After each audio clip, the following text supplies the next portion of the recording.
ye have visited with this court, draw nigh and ye shall be heard. God bless the United States, this state, and this court. You may be seated.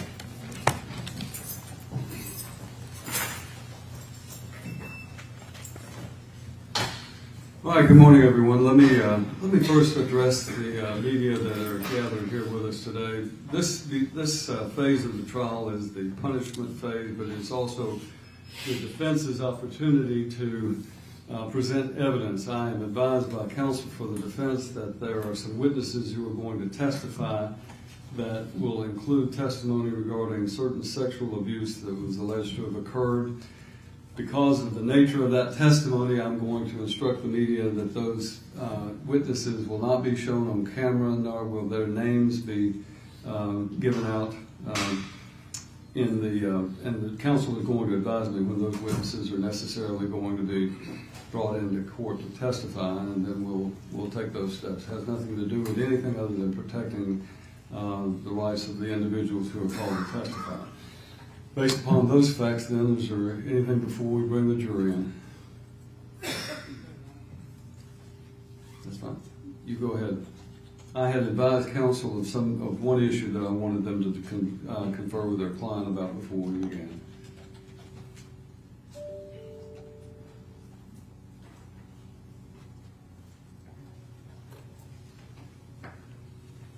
All right, Mr. Evans, at the conclusion of our hearings on Saturday, Mrs. Baker had testified and had given her victim impact statement.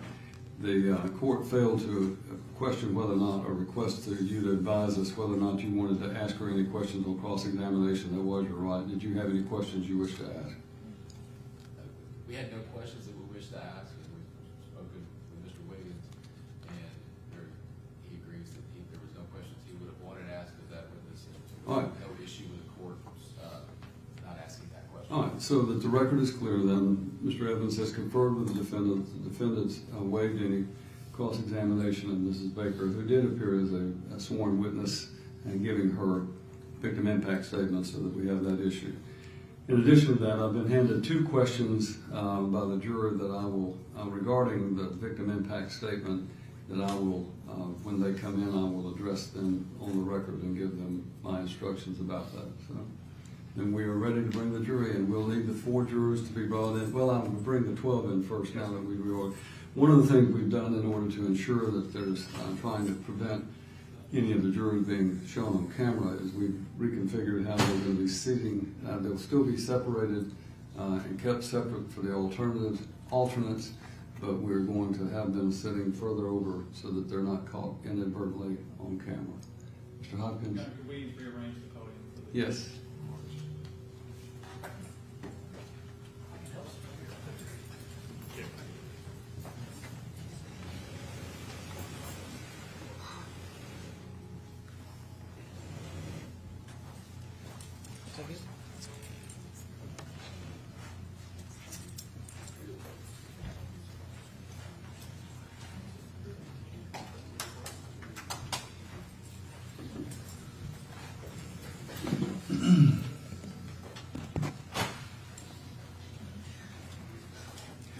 Ladies and gentlemen, I told you at the beginning we don't have assigned seats, but we're actually trying to reconfigure. So one of the principal efforts that we've made has been to protect your identity and your privacy in serving on this jury, and that includes the 4 alternates. When we had them sitting in the front, we were trying to avoid any possible inadvertent exposure to camera that might result from when a witness is testifying.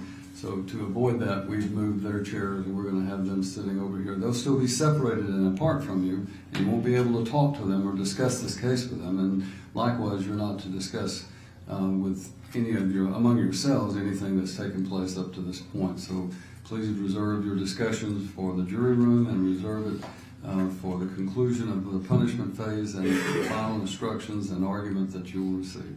We're going to wait for those 4 alternates to come in, and then once they're here, we'll begin. And there are 2 questions I've been handed. I'm going to address those questions with you on the record.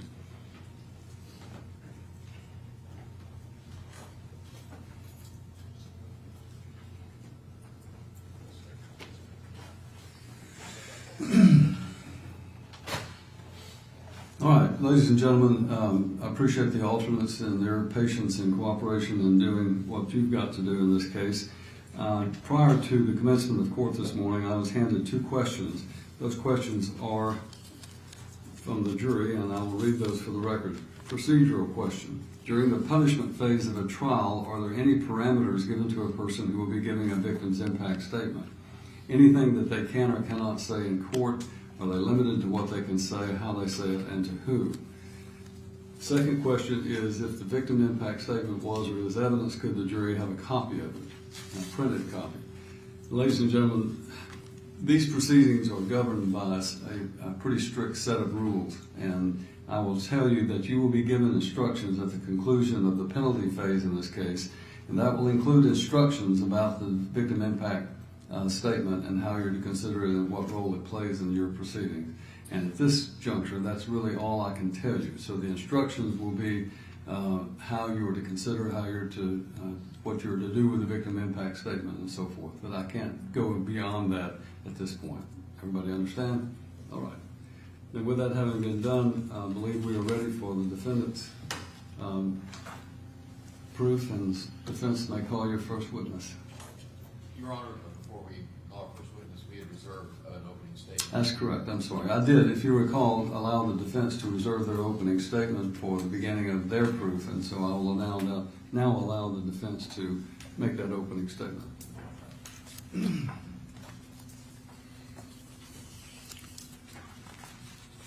The last time that I spoke with you, I told you that we would respect your verdict, and we do.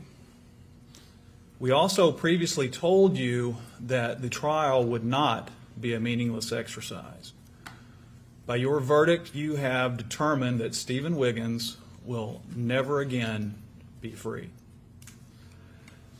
Before I tell you what you're going to hear in this case, it's important that you understand how different this phase of the proceedings are from the last phase. In the last phase, you were the trier of fact. You determined what happened and whether Stephen Wiggins did the things he was accused of. This decision you're going to be making in this phase of the proceeding is a moral decision. You're going to be asked to make a personal, moral decision. Now, when we were in jury selection, we discussed with you that a death sentence only results if all 12 of you, in making this personal moral decision, decide that a death sentence is necessary.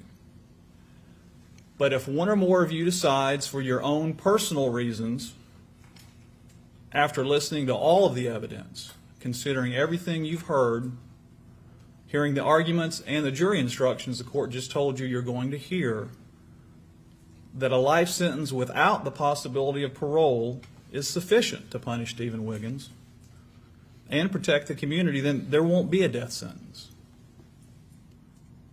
But each and every one of you decides for yourself.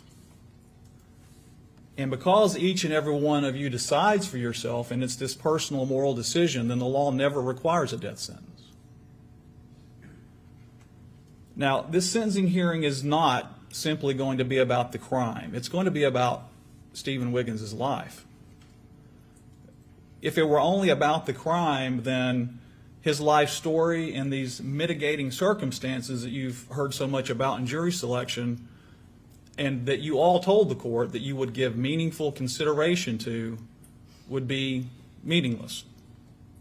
It wouldn't be necessary. But it is necessary, and it's required. And you all repeatedly assured us in the court that at this phase of the trial, you could do just that. You will recall during jury selection, we discussed many times about you have to assume that you would get to this point and try to put yourself in that mindset of, when I'm in this position that you are today, I could now give meaningful consideration to this mitigation evidence. And the court's going to tell you, it's up to each of you to decide what is mitigating and how much weight to give to it. Some of you might give the weight of life to certain mitigating circumstances you're going to hear. For example, things like the terror and sexual assaults and physical abuse inflicted by Stephen's father on him and others, whether that warped his development and his moral compass, you may decide that that's a reason to punish him for something less than the death penalty. That is, give it the weight of life. Or the fact that Stephen has helped others in his life. How you will hear in this case that he actually saved the life of a coworker. That may be relevant to you, but it might not be relevant to another juror.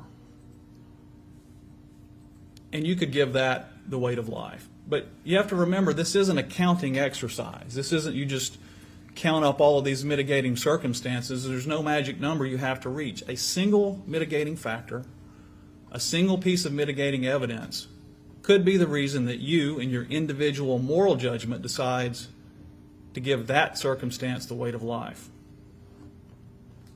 You have to decide whether that mitigating evidence is going to be sufficient or appropriate to grant mercy. Not because Stephen Wiggins deserves it, but whether what you hear about Stephen's life, what you hear about his experiences, you find in your heart that mercy should be extended to him. Your decision this past Thursday, well, by that, you've decided that Mr. Wiggins will never, ever set foot outside of a prison again. That's already decided. The next few days, though, what you're going to be deciding is something even more serious. Our society gives two punishments that are considered the worst: the death sentence and life without the possibility of parole. But it's important, as we discussed during jury selection, that you understand this. Nothing we are going to present to you in the next few days is meant to excuse or justify what happened here. And nothing changes the fact of what you will hear, that Mr. Wiggins will never get out of prison. We're going to provide you evidence that we think is important for you to make this decision of life or death. These mitigating circumstances that you've heard about during jury selection. Again, we're not presenting it as a justification, and we discussed this at length during jury selection. We are past that point. But it's evidence that we believe are compelling reasons that the life without the possibility of parole is more appropriate than death. None of it's an excuse. None of it is a justification as to how Stephen Wiggins may have acted as an adult. That's not why we're presenting this evidence. But the question is going to be whether Stephen gets executed by the state of Tennessee. And it's our job, and it's our responsibility, and it's even a privilege to give you these reasons. Now, you might say, why is it a privilege? It's because, as you can imagine, we've spent a lot of time gathering information about Stephen Wiggins' life, about his history, about the struggles that he has faced.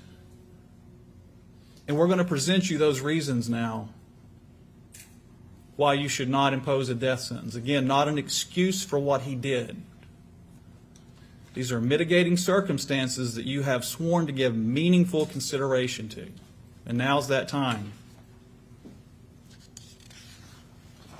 So I'm going to give you a roadmap about some of this evidence that you're going to hear over the next couple of days.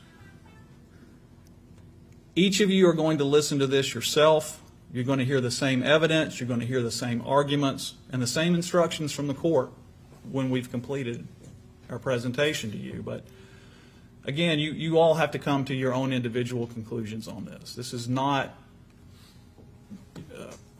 it's your own moral decision. It's a moral decision, not exactly like you did before. Now it's about you as a person, how you feel about these things. And we assume that you're going to trust each other and respect each other's decisions in this process. Because while you're all hearing the same information, in the end you must make your own moral decision. So let's talk about some of the things you're going to hear over the next couple of days that you haven't heard so far. Stephen Wiggins' mother was severely beaten by his father while she was pregnant with Stephen. Stephen started getting beaten by his father before he ever came out of the womb. And he was born with a damaged brain. He has a hole in his brain. He has dead brain matter. And you're going to see and hear evidence of that during this trial. You will see the PET scans, the MRIs, and you're going to hear from experts who are going to talk about this. And I will remind you over and over again, we're not talking about excuses for behavior. We're talking about reasons, the circumstances of his life. So you take someone who's getting beaten before he's born with organic brain damage, and that's how he starts out life. Not surprisingly, he had seizures, continues to have seizures throughout his entire life, which evidences the damaged brain. Doesn't excuse his behavior for what he did in this case. We're past the excuses. This is not a justification. But it will help you determine what the appropriate punishment is here. Stephen's father, Stephen Wiggins' father, Scott Wiggins, he was mentally disturbed and medically untreated, which led to a violent and terrifying presence in Stephen's life for the majority of his childhood. He terrorized Stephen and the rest of the family while Stephen was growing up. He terrorized other members of the family before Stephen was even born. Those are some of the people you're going to hear from in this case. He was born into a violent,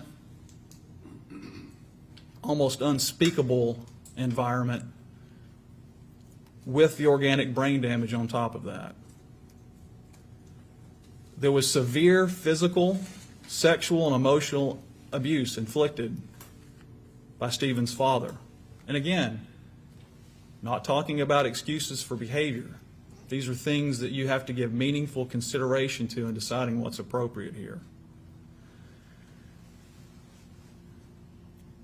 A lot of people talk about, well, I had a tough childhood. You're not going to hear about a tough childhood. You're going to hear about a childhood where it was daily, physical, psychological abuse.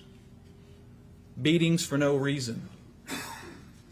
When Stephen and his brother couldn't fall asleep at night, his father's solution to that was to beat them until they went to sleep or just quit fighting. He would beat them with anything he could reach. Fishing poles, his fists, his belt. Daily. This wasn't once or twice. This wasn't on occasion. Stephen Wiggins saw his mother beaten when she would try to intervene. And this went on every day until he was about 14 years old, when Stephen's father chased him and his mother through the woods, shooting at them with a rifle, trying to kill them. And when they did finally get away, Stephen's father doused their mobile home with gasoline in an attempt to kill them. The environment Stephen grew up in was one where his father isolated the family like many abusers do. He didn't let them have friends. He didn't let them go places. He kept the door locked with multiple deadbolts and all of the windows covers because in his paranoia, he told the family, well, the police are going to come kill you at any minute. Ridiculous things like that were said to children, not once or twice, but every day for well over a decade. The brain damage that I've talked to you about when Stephen did this horrific act and he killed Sergeant Baker, that brain damage was untreated. But since he's been in custody and been observed for years now, he has been treated, and you'll hear about this, with powerful antipsychotic drugs and seizure medicine that has helped him to now be successful and manage his day-to-day life. Since he's been in jail and treated with these medications, he's not had any violent encounters with staff, who you'll hear from, or other inmates. You heard a little bit about the co-defendant in this case. She was not on trial here. But as a mitigating circumstances, you can consider that Erica Castro Miles shares some responsibility in what happened. Despite the environment he grew up in and the brain damage that you're going to hear about, he's not one-dimensional. It would be easy just to paint him with one brush and say, well, he's this act that happened in May of 2018. But he has, as you would hope, done some good in his life. He's done things, as I mentioned, like saving a coworker who had a heart attack. He fireman carries him out of a pit and gets him to the hospital and saves his life. And you'll hear from this man. Stephen had one respite in his childhood, and that was his mother's father, his maternal grandfather. That was the only place he could go and get a break. Unfortunately, that grandfather had a stroke around the age when Stephen was around 10 years of age. He ended up being in the house, hooked up on a number of machines, and then he passed away. Before he died, Stephen, as a child, learned to operate all of his equipment. As a child, he learned to clean out his tracheotomy so that his grandfather could breathe. He learned how to take his blood pressure. He did everything the nurse did except give him shots. And he did that when he was 10, 11, 12 years old.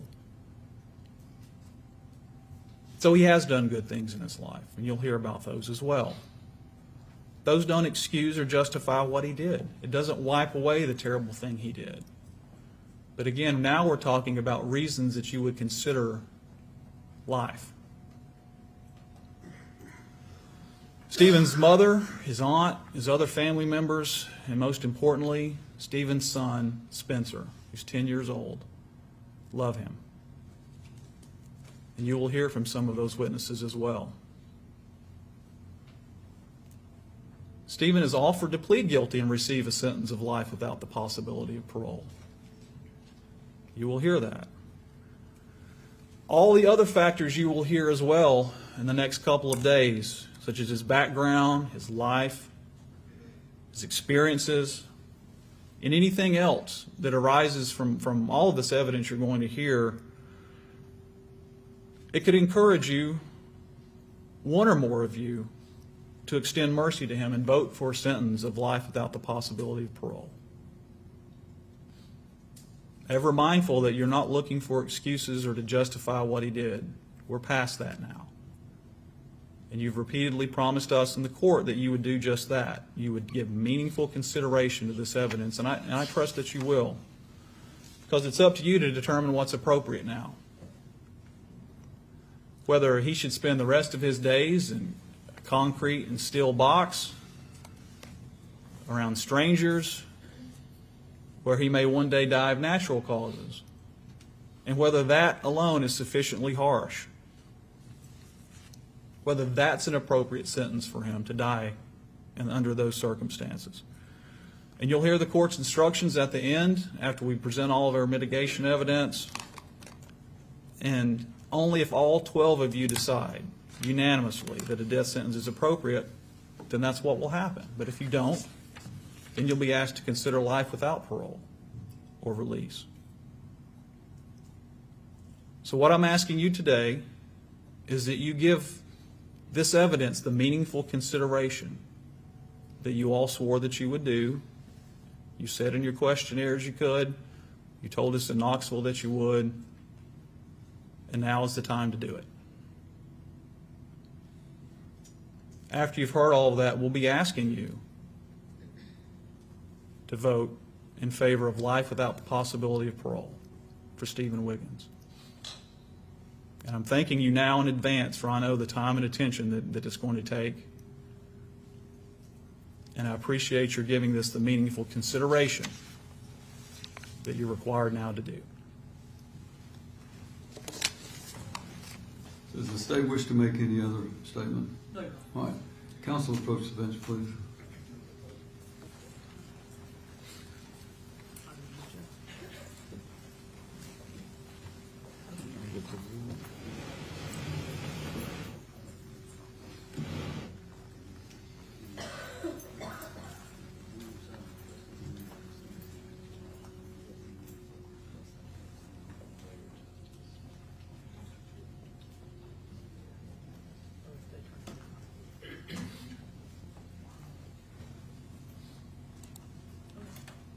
All right. Defense may call your first witness. Your Honor, we call Dr. Hamilton Small.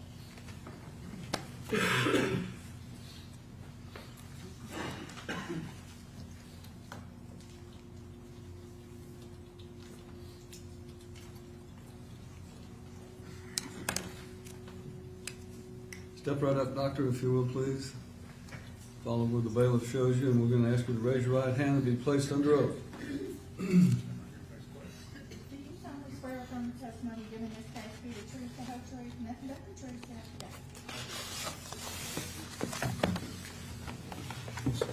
help you God?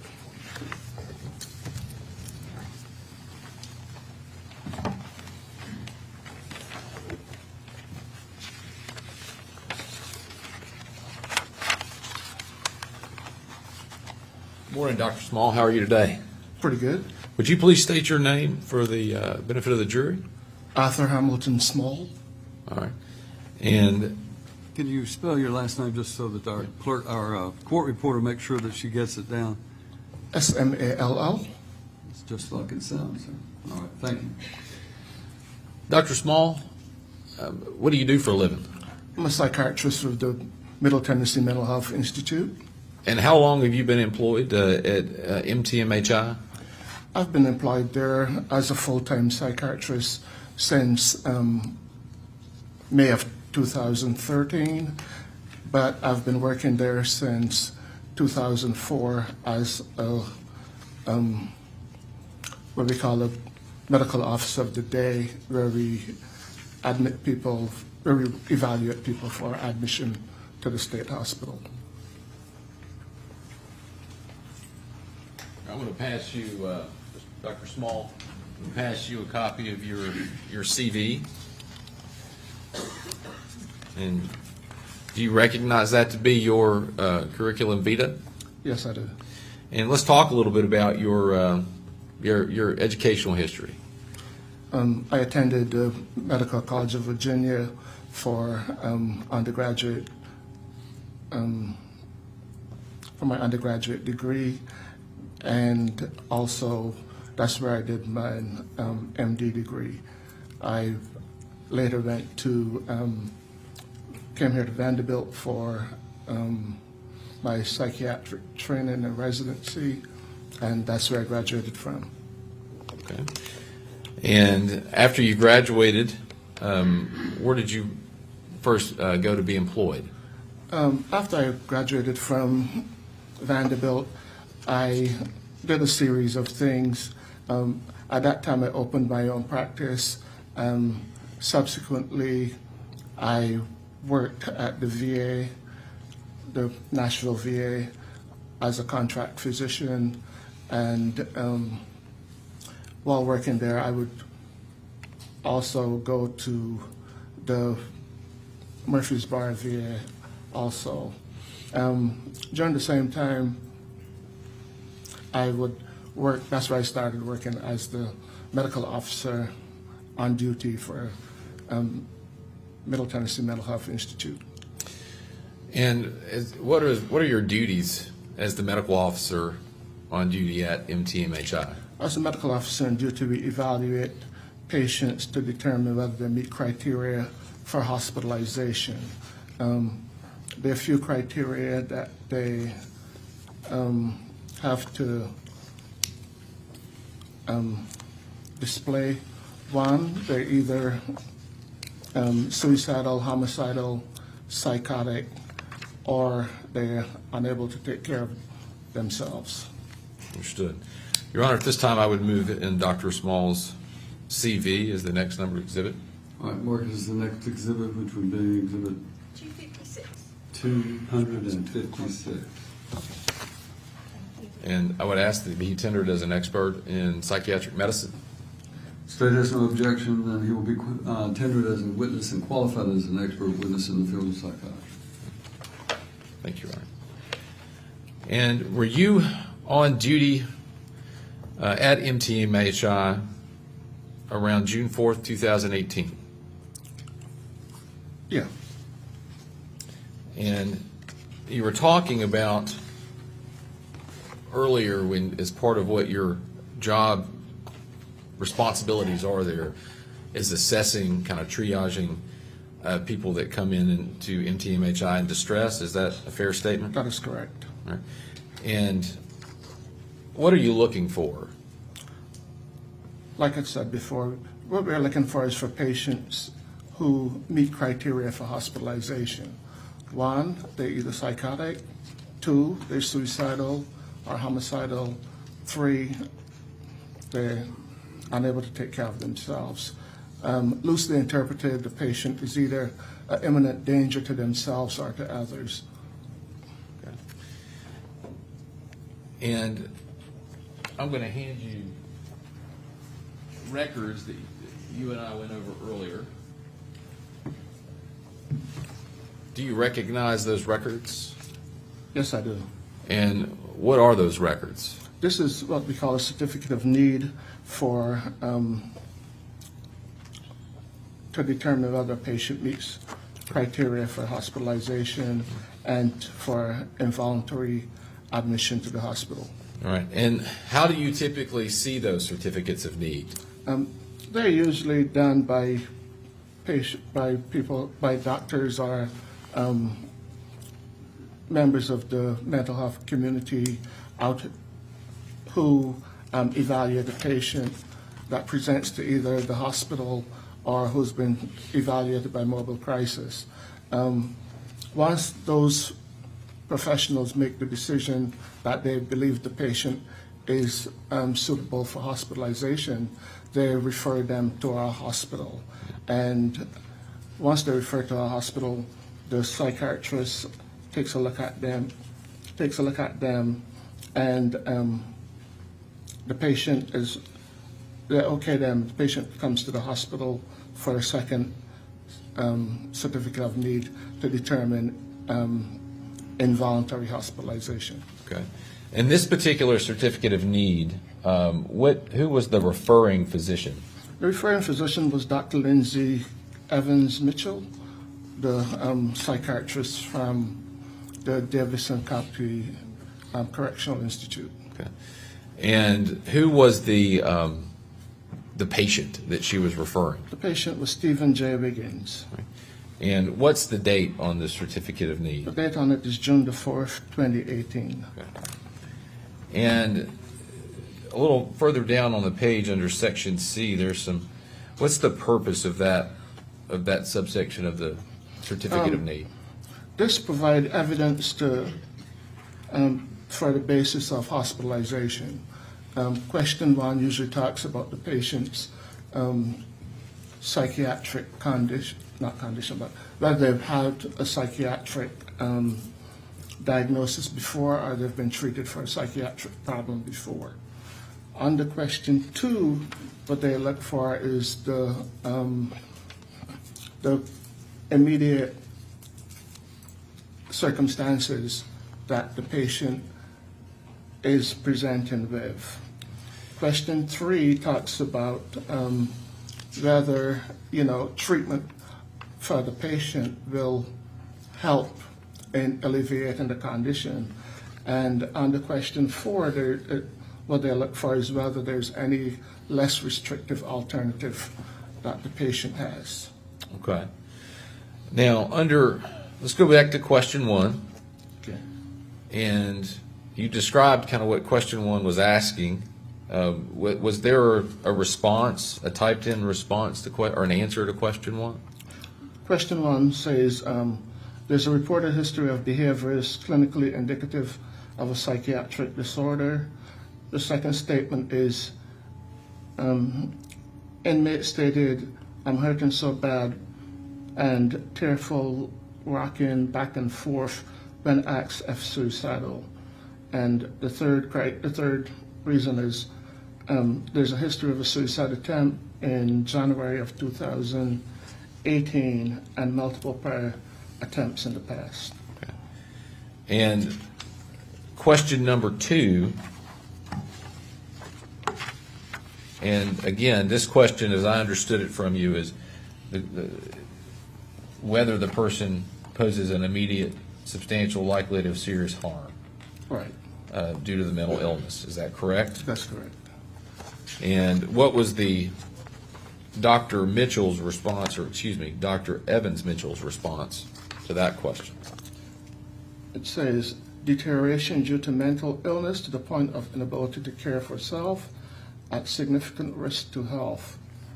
Patient unable to contract for safety when asked about suicidal ideation, refused to comment, and says, in her opinion, the patient is at continued risk for self-harm if not placed under involuntary commitment. And the response to number 3. It says, treatment likely to prove beneficial in symptom reduction, high-profile criminal crime suspect with multiple risk factors for self-harm. And if I understand you correctly, you can tell me you rely upon this certificate of need when you're making your triage assessment there at MTMH on whether to commit someone. It acts as a preliminary reference, really.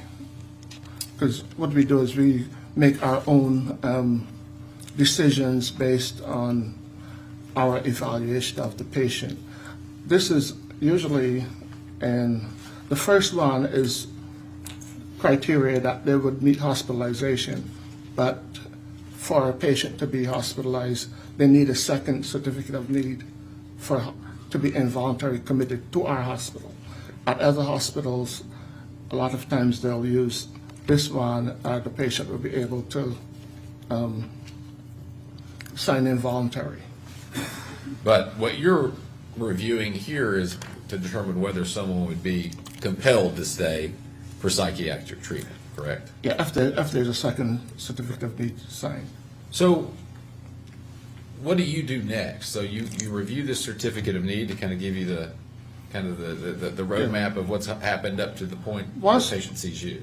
Once that comes in, what happens is the patient is next transported to the hospital. I should say in the past, before COVID, the patient will be transferred to the hospital for a face-to-face evaluation for inpatient to determine whether they meet inpatient criteria. Since COVID, they're not always transported to the hospital. Sometimes they're seen via telehealth, and at that time, you make a determination as to whether the patient meets criteria for hospitalization or not. And if I understand correctly, it was your medical opinion that Mr. Wiggins on that date warranted involuntary committal. Yes, I did. He had presented with suicidal thoughts. He had reported having some auditory hallucinations, and he had recently been arrested for alleged criminal activity. And when you're doing this evaluation, are you observing Mr. Wiggins and talking to Mr. Wiggins? Yes, we are. Okay. And were you able to observe his demeanor? Let me refer to that. On that day, we have what we call a mental status examination, and this is the results of the mental status examination. When we looked at his appearance, we said it was recorded that he was in no acute distress, and he was somewhat disheveled. There was some psychomotor slowing. He was cooperative in behavior, and his mood was depressed. We looked at his affect. It was constricted and sad. His speech was low, barely audible. When we looked at his thought form, he had some slowness of thinking present, and in relation to his thought content, we saw he had some suicidal thoughts present. He wasn't delusional, but he was reporting visual and auditory hallucinations at that time. We went on to look at his orientation. We found that he wasn't oriented to time. when we checked his memory, immediately he was able to recall the items that we asked him. But when we tested it after 5 minutes, he wasn't able to do that. To test his concentration, we did ask him to spell the word world backwards, and he got that wrong. So you got it wrong?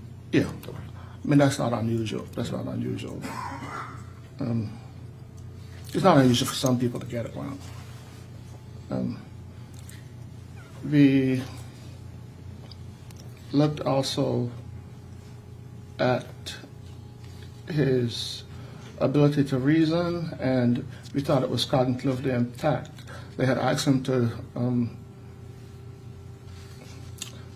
explain some proverbs, and he was able to do that. When we looked at his insight, we felt it was fair because he had a general understanding of the symptoms and his need for treatment. All right. At that time, his impulse control was listed as good because he wasn't behaving impulsively towards us or anything like that. His reliability was fair in that he was able to provide some general history to us. We made a comment that the patient, his general affect is severely depressed, and he's endorsing psychotic features. There's no mania present. He has reported suicidal ideation without a plan, and at that time he denied homicidal ideation. Okay. You said at one point, and if I understood you correctly, that he was not oriented to time? Yeah. What does that mean? I mean, sometimes he might not know what the day is, or what date it is. Okay. And you talked about asking, at least you stated that you asked Mr. Wiggins a little bit about his history, and there's a medical history portion of this record, in your initial psychiatric evaluation report. Okay. And what medical history did Mr. Wiggins report? He reported a history of seizures and epilepsy secondary to childhood trauma. In any particular kind of trauma? When you say childhood trauma? Childhood head trauma. Head trauma, okay. Yeah. And at that time, he also had a rash on both of his arms. About how long does this evaluation take for you? I would say he was there for about 45 minutes to an hour or something like that. Okay.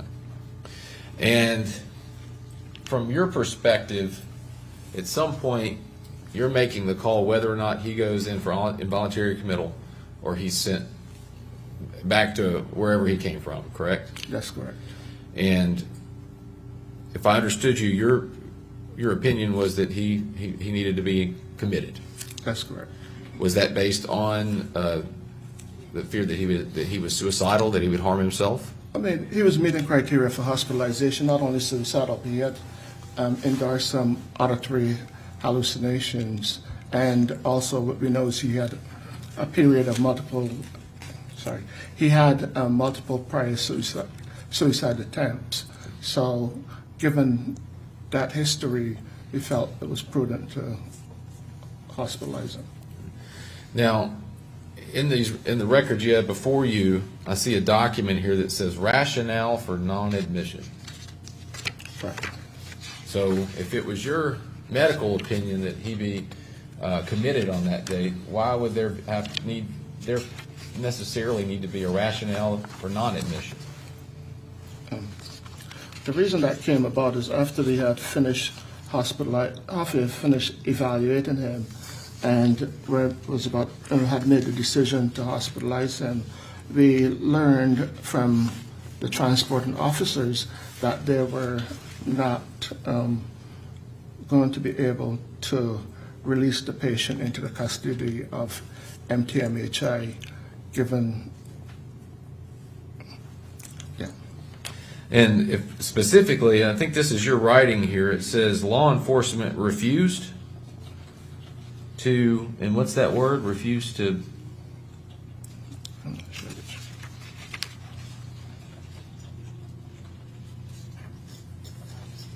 I'm not sure which one. and it's right under, in the rationale for non-admission under your comments. Okay, section. to release custody of patient to hospital.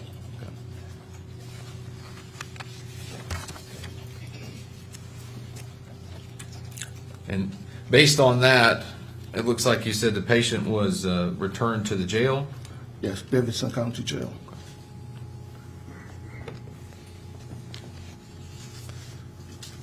Your Honor, I would move the record certificate of need in as the next exhibit. Any objection? All right, that will be marked as Exhibit 257.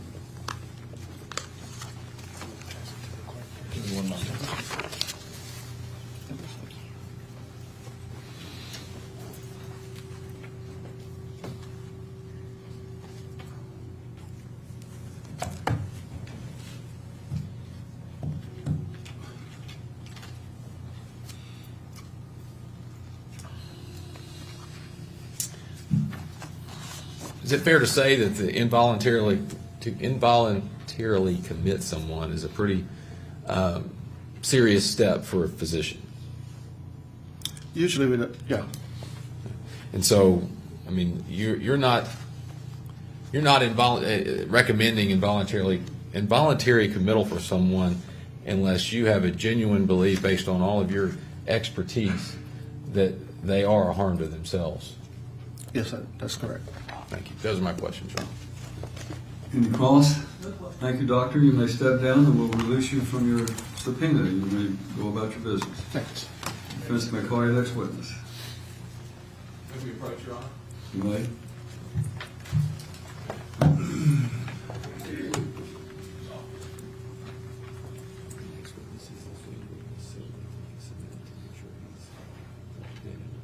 Okay. This is the Zoom witness. That's right. Probably have an next witness that's been Zoom with us. He has not. Mr. Evans, he has not yet. Do we have a recess again? All right. Any objection, you may advise the jury of the fact. Ladies and gentlemen, the next witness that we're going to be presenting for the defense is going to testify via Zoom from our screen up there. So we need a moment to make sure that he's logged in correctly. And so if you'll step across to, we're going to allow our alternates to exit first so that we can keep them separated. And then we will allow the 12 who are our jury to leave the room. But we're going to take a short break to allow them to get this set up. So.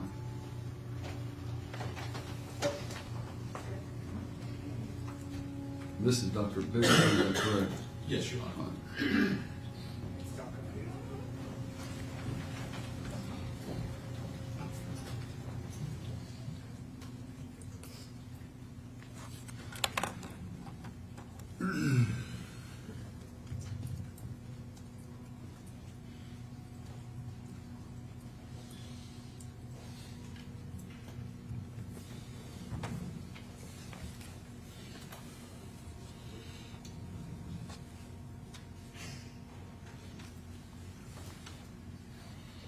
For the record, we considered very first thing this morning the fact that the Mrs. Baker, when she gave her victim impact statement, testified under oath as a witness and the last witness for the state on the sentencing portion, and that inquired us on the record as to whether or not the defense wanted to ask any questions on cross-examination. It was affirmed that they chose not to after conferring with Mr. Wiggins. And we did that outside the presence of the jury, but it's my understanding that that was a decision that was made by counsel for both sides, that it was not necessary to address that issue in the presence of the jury, correct? Yes, Your Honor. That's All right, let the record reflect both sides affirmed that that was a decision made out, that could be addressed outside the presence of the jury without having to have that done. So, and Any idea how long it's going to take you to set this up? Your Honor, I would hope within the next 5 to 10 minutes we can. All right, let's take about a 10-minute recess and give them an opportunity. All rise. This court is in recess.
Court is now back in session. You may be seated. Recording in progress. All right, I think we have Dr. Bigler appears on the screen, so we are ready to bring the jury in. Wait for the defendant before we bring the jury in.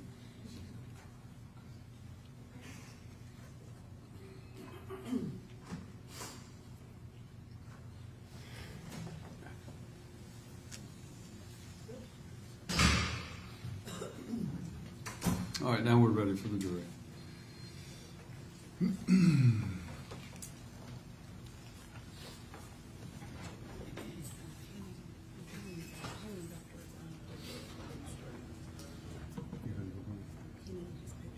Okay. All right. That's fine.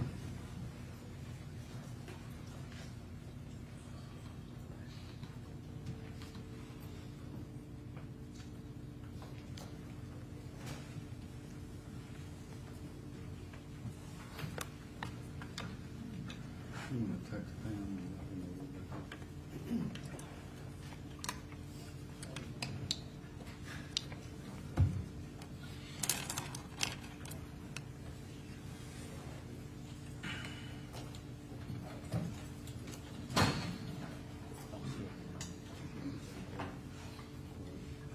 I'm gonna swear Dr. Bigler.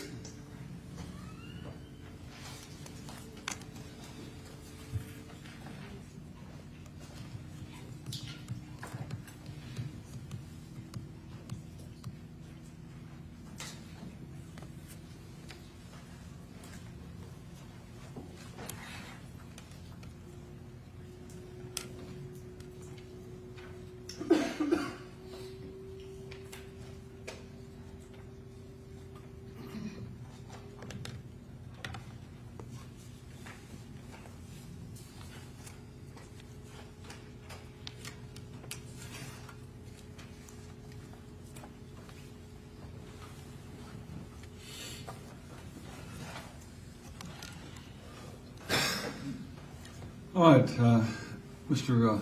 Evans, you may call your next witness. Your Honor, the defense will call Dr. Aaron Bigler. Dr. Bigler, can you hear me okay? Yes, I can hear All you right, just thank fine. you. Then I'd ask you to raise your right hand and let me place you under oath. Do you solemnly swear or affirm the testimony you're about to give in this case will be the truth, nothing but the truth, so help you God? I do. Thank you. And I would ask you to speak loudly enough for us all to be able to hear you, all right? Thank you. Yes. And Your Honor, it occurs to me that I'm blocking the juror's view of him. And if you would like to have a seat at the table, and we'll make sure that your microphone is loud enough if we run into a problem, and we'll reboot. But I think that under the circumstances, that might be, is it table one or table? All right, let's try just staying seated and using that microphone to see if you could pull it toward you and see if we can hear you all right. Test. Go ahead, turn it on. I think Test. there you go. All right, Thank you. you're good. Everybody can see the screen now, is that correct? All right, thank you. Good morning, Dr. Bigler. Good morning. Would you please state your full name, spelling your last, for the benefit of the jury? Yes, my first name is Aaron, E-R-I-N, David Bigler, B-I-G-L-E-R. And Dr. Bigler, what do you do for a living? Well, I'm a retired professor now. I am a clinical neuropsychologist, and I am professor emeritus of psychology and neuroscience at Brigham Young University. And what does a neuropsychologist do? So a neuropsychologist is a psychologist that's interested in the biological or brain basis of behavior. If we start there, the brain is the centerpiece of every aspect of behavior. All human functions in some way or another go back to the brain. The field of neuropsychology is one that developed to look at how different regions of the brain, different aspects of brain function relate to behavior and also relate to different neurologic and neuropsychiatric disorders. And tell me a little bit about your educational background. Certainly. I completed a PhD in psychology in 1974, and at that same time I was the recipient of a National Institute of Health postdoctoral fellowship that I did at the Barrow, that's B-A-R-R-O-W, at the Barrow Neurological Institute at St. Joseph's Hospital and Medical Center in Phoenix, Arizona.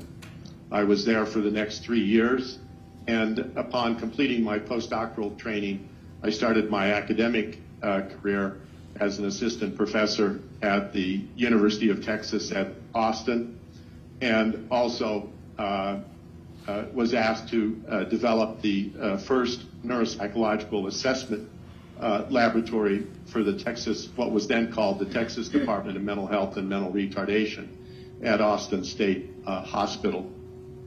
I developed the clinical neuropsychology PhD subspecialty program at the University of Texas, and directed that for the next 13 years. In 1990, I was recruited back to Utah and replicated what I had done at the University of Texas there at Brigham Young University. And other than your academic work, have you also endeavored in other areas in the area of neuropsychology? Well, as a professor, I was very involved in research. And because of my background in neuroscience, I was also one of the founding professors to develop the neuroscience program at Brigham Young University. And this in turn led to developing the Brain Imaging and Behavior Laboratory and the Magnetic Resonance Imaging Research Facility at that institution. My background has always been looking at markers of the way brain may function, either physiologically or anatomically through imaging or various methods to assess brain structure and function, and then relate that to behaviors that we may be able to assess with psychological tests and other behavioral indices of how the patient is functioning. And have you testified in other courts as an expert? I have. Your Honor, I would move in Dr. Bigler's curriculum vitae as the next numbered exhibit. Any objection from the state? Exhibit 258.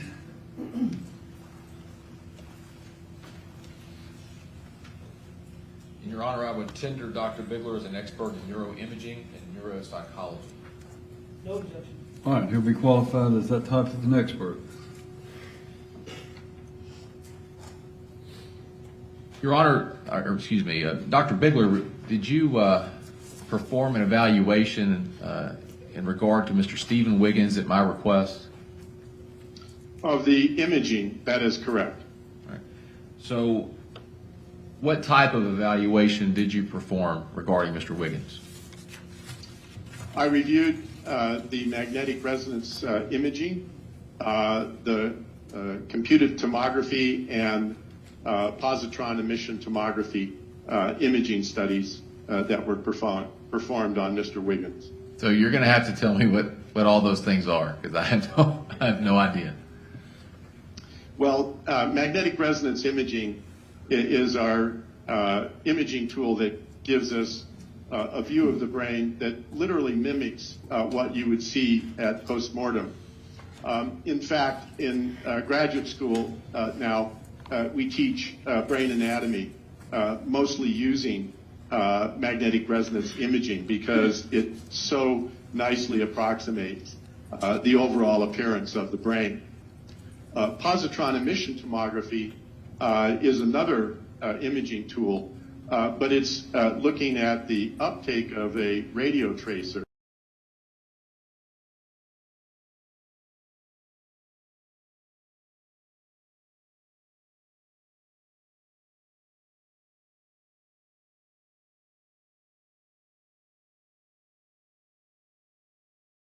Gives you an excellent view of detail is what you can get with magnetic resonance imaging. The other thing with magnetic resonance imaging is, And Dr. Bigler, I don't mean to interrupt you, but before we go forward, I want to make sure of one thing. When you're saying magnetic resonance imaging, how would us lay people know that in the common vernacular? What's that called? well, that MRI. Okay. And then the other one that I still can't keep up with what you're calling it, but it started with a P. What's that one? It's actually with a P, positron emission tomography. And how would we know that in the common vernacular? That's PET. All right, so is that what people call a PET scan sometimes? That is a PET scan. All right, so I didn't mean to interrupt you, but I wanted to make sure we were all on the same page. So continue, I'm sorry.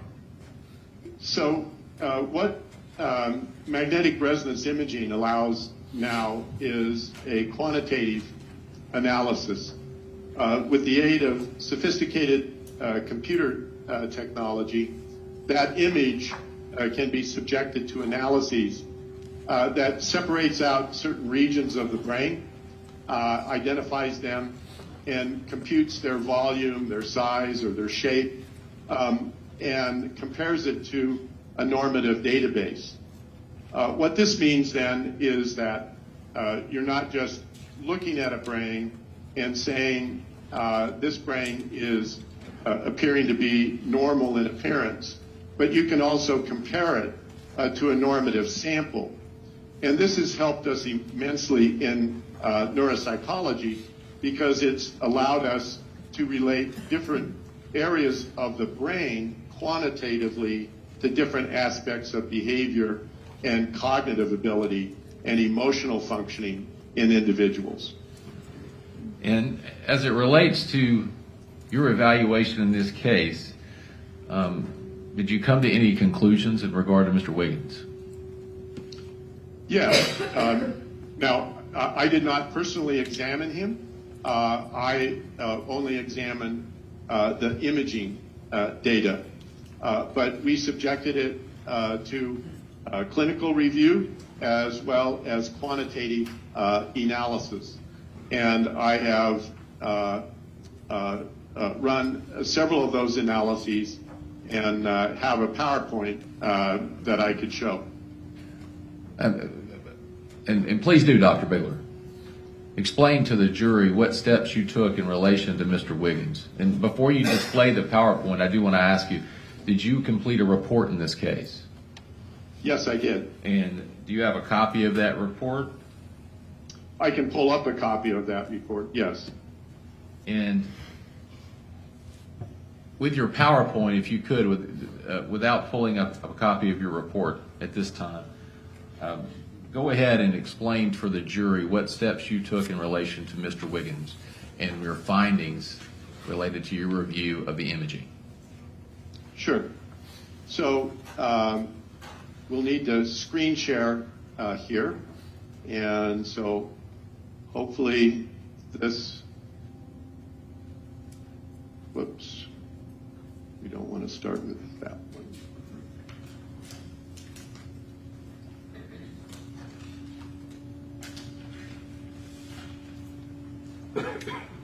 Okay. Let me go to full presentation mode. Are you seeing the scan? Yes, Dr. Bigler. And are you seeing my cursor? Yes, Dr. Bigler. Okay, perfect. So this is Mr. Wiggins' scan, MRI. This is from Vanderbilt Medical Center, and it was obtained on 6/5/2020. And this is what is in the coronal plane. And what that means is it's like a face cut across this way. Hopefully you're seeing not only my PowerPoint, but are you also seeing my face? Yes, Dr. Bigler. Okay. So this is as if you're looking face on. So if you look over here, this is the right side of the brain. This is the left side of the brain. This is the back of the eye socket here. And one of the basic principles in the brain as well as the body is that there's general symmetry. So in the classroom, I would often hold up my right hand like you can see here, and I would ask the students to imagine what my left hand is going to look like. Because of the biological principle of symmetry, one side should mirror the other. So if I hold up my right hand, you have a good estimate of what my left hand should look like. So when I bring my left hand up, and you can see that they're basically a mirror of one another, that's showing this biological principle of symmetry. So when we look at Mr. Wiggins' brain here, face on, we see in the left hemisphere here a normal appearing left hemisphere. The darker area here, this is the gray matter of the brain. This is where cell bodies are. And the white matter is a lighter gray, and that's where the brain connects. That's where axons are located. And so where you see this arrow pointing here, there's a dark area.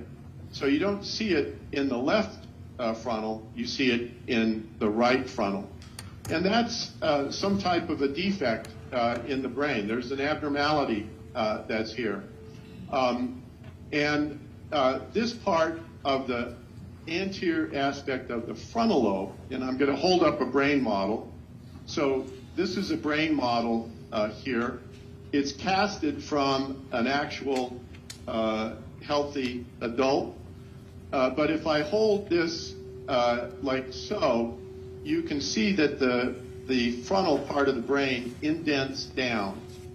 It indents down like you're seeing in the screen here, and that is also what you're seeing right here. That's that indentation. And so this is the inferior or the bottom frontal area of the brain. So if I hold it like so, you're seeing the base of the frontal lobe. And so this is also just above the orbits. So we call this the orbital frontal region of the brain. And this is the frontal polar region of the brain.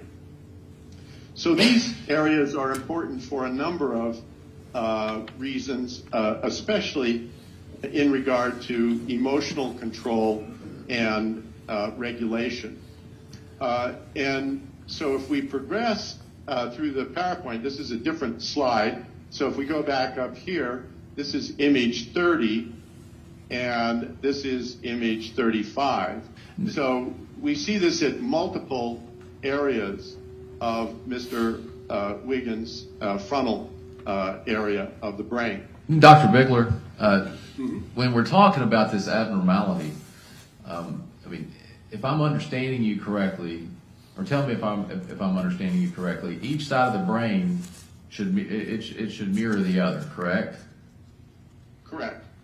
And where the red arrow is pointing does not mirror the left side of his brain. Is that correct? That is correct. And that looks kind of like a hole to me. It's in his brain. It is. It's filled with cerebral spinal fluid. And I apologize again for interrupting you. I just wanted to make sure that I understood, but go ahead. Yes, so this region of the brain is a region that is particularly susceptible to injury. We don't have other scans on Mr. Wiggins. We don't have series of scans from events that happened earlier in his life. So there are several things about this that we could discuss. And before you go into that, Dr. Bigler, just very specifically, what specific scans of Mr. Wiggins do you have?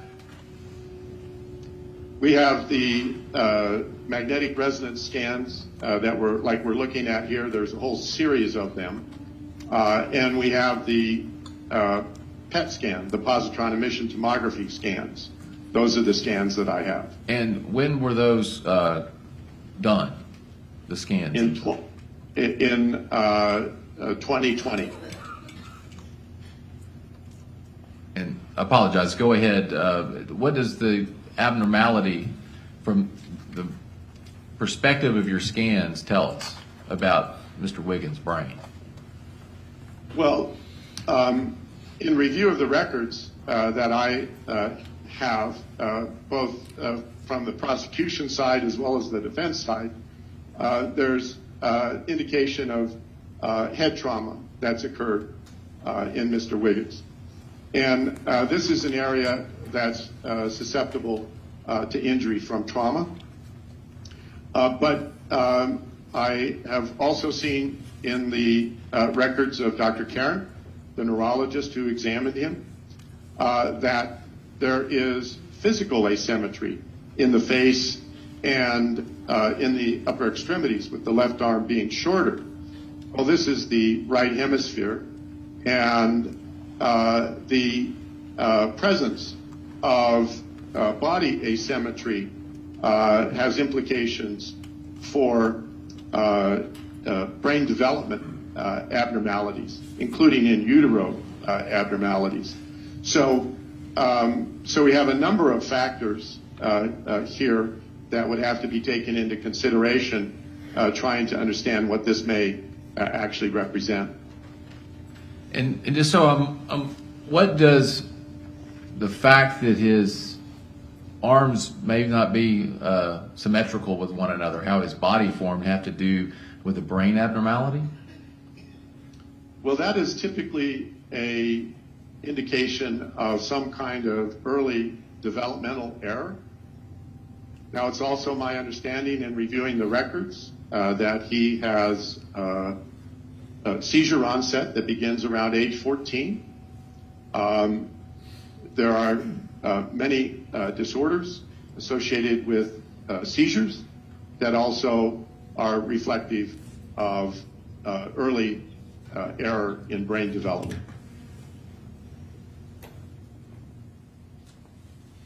And, I mean, is it fair to say that if someone is born with a brain abnormality that you can see these asymmetries in the way their body forms or the way they grow? Well, growth it is a process that happens from the point of conception throughout adolescence. And so there can be errors in development and the timing of symmetry that can occur at multiple time points in an individual. And without sequential studies, we don't know how to pinpoint that. So, Dr. Bigler, what does this, what I'll call, for lack of a better term, a hole in Mr. Wiggins' brain, what does that have to do with behavior? How does that relate to one another? So I'm going to go back to my model here. So we have 4 lobes in the brain. We have the frontal lobe here, the parietal lobe, the occipital lobe back here, and the temporal lobe down here. They are all interrelated, and function is the process of all of this integration of the brain. So please don't think of it as one part of the brain having exclusive control. It's always integrated. But in a general sense, the frontal part of the brain, especially the inferior frontal part of the brain, is involved in emotional control, regulation of emotional-based decision-making. The more superior parts of the frontal area are associated with more contemplative decision making, attention, ability to focus, stay on task. The parietal and occipital areas are involved in various aspects of visual perceptual abilities and nonverbal processing. And then in a right-handed individual, the left side of the brain tends to be the language-based hemisphere, where we separate it out in terms of expressive and receptive types of language functions. So when we're looking at things neuropsychologically, we're looking at some of those global aspects.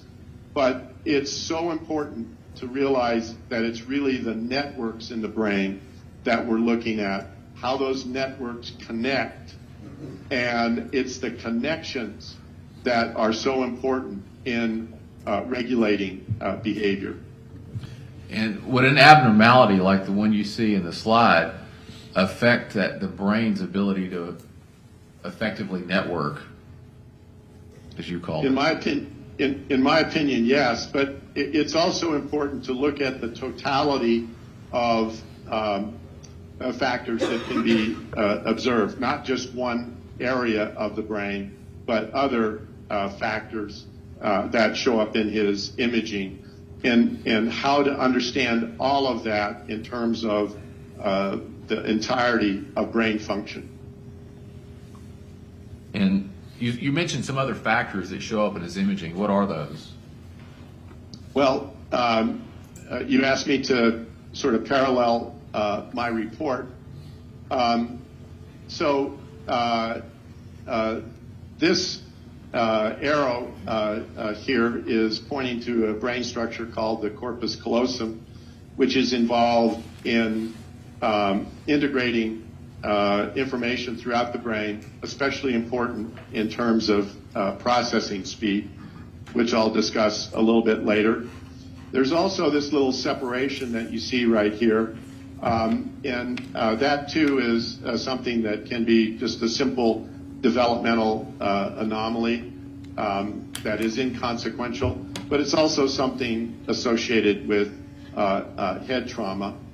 And then there's an asymmetry in the size and shape of the ventricular system. We look at all of these different aspects. The ventricular system is the internal cavity in the brain that's filled with cerebral spinal fluid. It's pressurized, so it's always pushing out. The brain volume keeps it in check. But again, back to the analogy that one side should quite closely mirror the other side, and there is some asymmetry. This is a side view of that right frontal defect that I discussed earlier. This is another view with another imaging sequence showing this area here, and we developed a three-dimensional model to show this in conjunction with these findings here. These are called white matter hyperintensities. And what are those? Again, you can see the white matter in the brain is this darker gray in this particular imaging sequence. In this imaging sequence, the cortical ribbon or gray matter that goes on the outer surface of the brain that you see here, it's lighter. Again, there should be uniform appearance within the white matter, and what we see are some of these little blips here that are bright white, and that's why they're referred to as a white matter hyperintense signal, because in magnetic resonance imaging, you're assessing the radio frequency signal that is in the scan data. Those white matter hyperintensities are quite numerous in Mr. Wiggins, beyond what is typical for his age. In fact, someone in their 30s would be expected to not have any, or at the most one or two white matter hyperintensities on an average basis. So we created a three-dimensional view of this. Would you like me to show that at this time?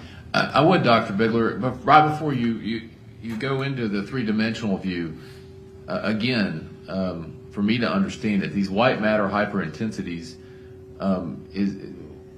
what is that organically in the brain? What are those white dots representing? Is that brain matter? It's representing that there's an anomaly within the white matter of the brain. That's where the axons, that's where the brain connects.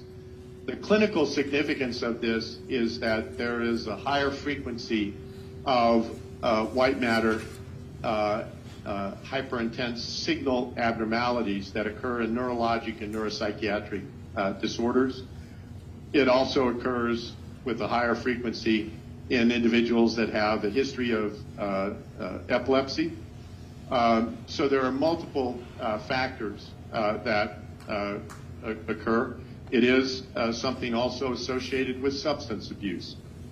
So these are indicators that the white matter of this individual's brain is not optimal. Is a white matter hyperintensity dead brain matter in and of itself? Not necessarily, because there may be what's called a perivascular space. That's a space where there's more cerebral spinal fluid filled in there because of reduction in myelin integrity and integrity of the axon itself that's coursing through that region of the brain. And Dr. Bigler, what did the 3D rendering show? So I have to stop sharing here for a moment and go to the 3D, which is this one. And it has to activate. And are you seeing the colorized brain here? Yes, Dr. Bigler. Okay. So the colorized brain allows us now, this is Mr. Wiggins' brain. So this is not an artist's rendition. This is actually Mr. Wiggins' brain. What we've done is we've isolated the surface of the brain and then separated the different subregions of the brain. So this is his left hemisphere that I'm spinning around here. And this gives us another nice view of the frontal lobe, the parietal, occipital, and temporal lobe. This is the cerebellum down here, and this is the brainstem. And then when we circle back this way, this allows us to look at what are called the subcortical areas of the brain, the deep brain structures. And then the red represents the white matter hyperintensities that are present in his brain. And what you can see is those white matter hyperintensities predominate in the frontal region of the brain here. And they're the same in the left as well. And then if I tilt the brain back like this, make it a little bit smaller, this large red area is where that inferior frontal defect is in the brain. So this area right here. So this shows us that we have these white matter hyperintensities that tend to congregate in the frontal area, and then we have this inferior frontal defect in the right base of the frontal lobe. What this in turn suggests then is that frontal lobe function and frontal lobe regulation is likely affected in someone with these kinds of findings. And what you've what you've noted from Mr. Wiggins' brain, is it your opinion that they would have likely occurred during the neurodevelopmental period, as early as birth or before? Not necessarily, because again, white matter hyperintensities are something that are associated with a multitude of factors that he was exposed to, including trauma and substance abuse. And this defect down here is something that is common in association with cerebral trauma. For example, this is an actual human skull here, and if I hold it very close to the camera, you can see that there's some very rough ridges that are in this area of the brain, and that can damage that very base of the frontal lobe and produce these kinds of problems that we're seeing here. But there's also developmental pathology that can occur where the brain doesn't develop normally. And that's another part of this assessment. And if you'll watch here, if I click on this and then watch over here, what happens? So if I click here, it's identifying this region here, the superior frontal region of the brain. So one of the other analyses that we did is we looked at the size of these different regions of the brain and how they matched up in comparison to a normative sample. And we'll see that there are changes in a number of these frontal areas and temporal areas of the brain. And then these also relate to what shows up on the PET imaging, the metabolic imaging of the brain. Can you explain, Dr. Bigler, the difference between what an MRI shows in reference to the brain and what a PET scan shows in reference to the brain and how it works? Yes. Is it okay if I go back to my PowerPoint? Yes, Dr. Bigler. Okay, so I'm going to stop this and I'm going to go back to the PowerPoint.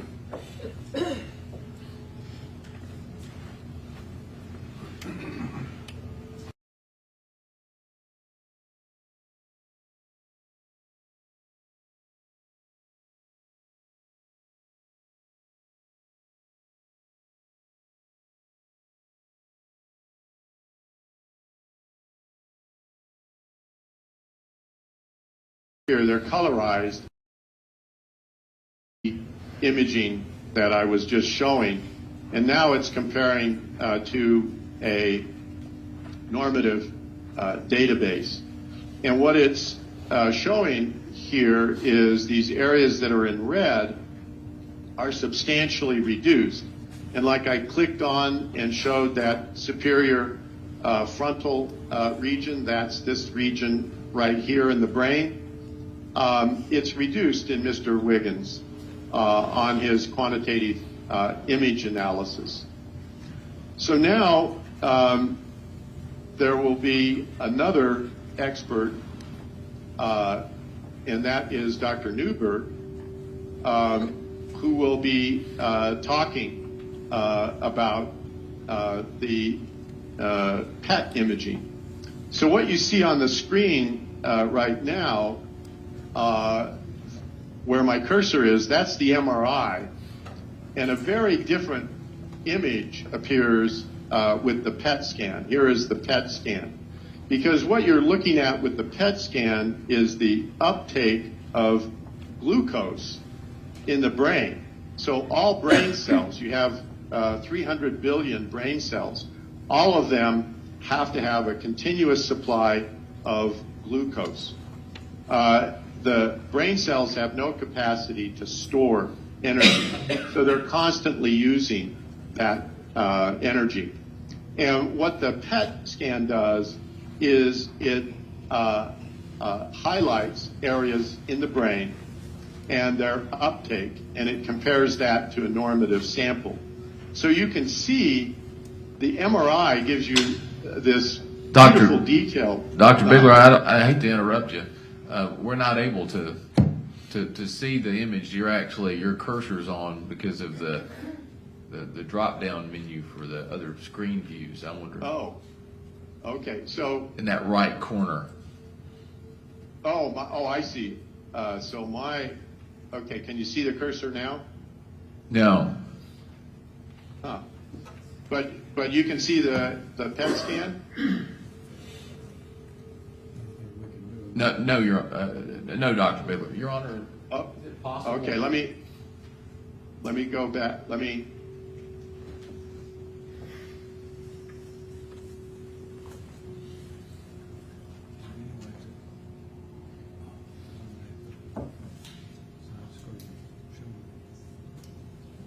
he has his.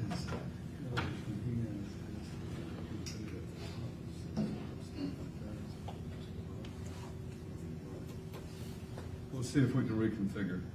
Thank you, Your Honor. Dr. Bigler, if you'll go back to that screen you were trying to demonstrate, let us see if we can reconfigure anything. Okay.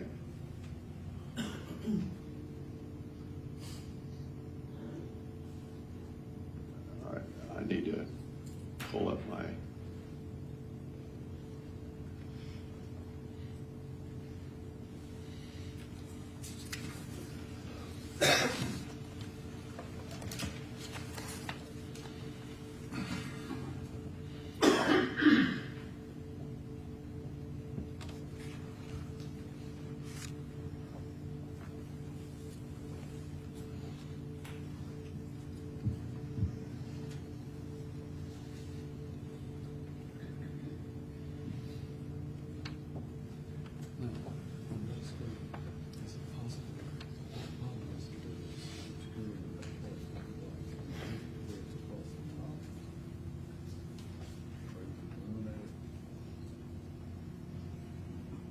Did that? Yeah, has it give us shown just up now? give us a moment to see if we can reconfigure it. All right, it's been removed now from the screen, so I think you can go forward with it. Thank you, Your Honor. Are you seeing the PowerPoint now? Yes, Dr. Bigler. Okay. And you're still seeing it? Yes. Okay. And now you can see my cursor? Yes. Okay. I apologize for these technical problems. This is the PET image. You can see in the MRI that you get this beautiful detail of the gross appearance of the brain. Whereas in the PET scan, you're literally looking at the uptake of glucose, and you're comparing different regions. But the point that I was trying to make here, with the last 3D image of the brain that I was showing, and I clicked on the superior frontal gyrus, well, when we look at the superior frontal gyrus quantitatively with the MRI, it has reduced volume. When PET imaging looks at it, it has a significant difference in the uptake, right superior. So now what you're doing is you're looking at the MRI findings integrated with the... Dr. Bigler, if you can hold on just for one moment. We're having some technical difficulties of our own. Modern technology does not compensate for a judge who is that close. So, all right, let's try it again. All right, Dr. Bigler, proceed. I apologize for the interruption. All right. Should I go back to what part? Go back to it. Inferior frontal gyrus. Okay. So...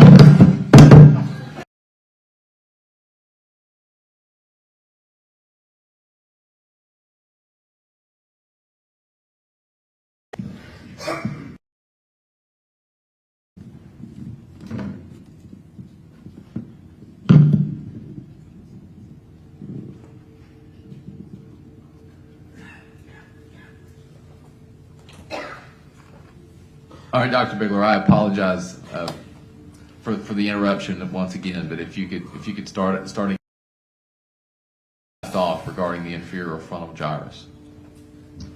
I'm well aware of technology problems. I began my career with only a chalkboard, having problems. I fully understand. What you're seeing on the screen here is the MRI, which gives us this beautiful detail of brain structure. But PET gives us more information about the uptake and activity of different regions of the brain and how those regions are functioning.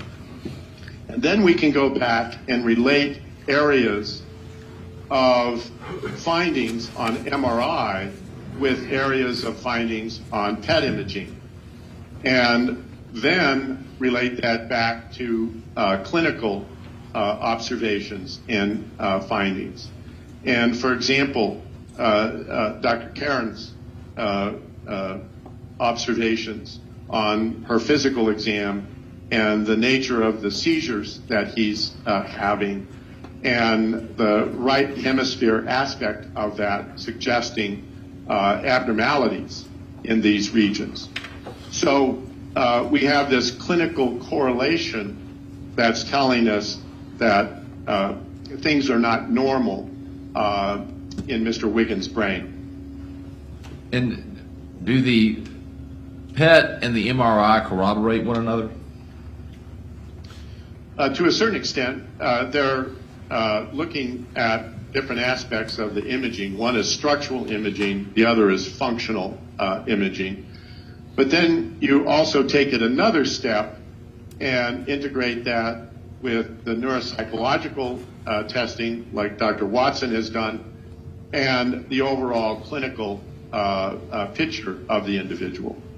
Well, let me ask you this. When you looked at the PET, and from your review of the PET, does the function of Mr. Wiggins' brain appear to be the abnormality of Mr. Wiggins' brain?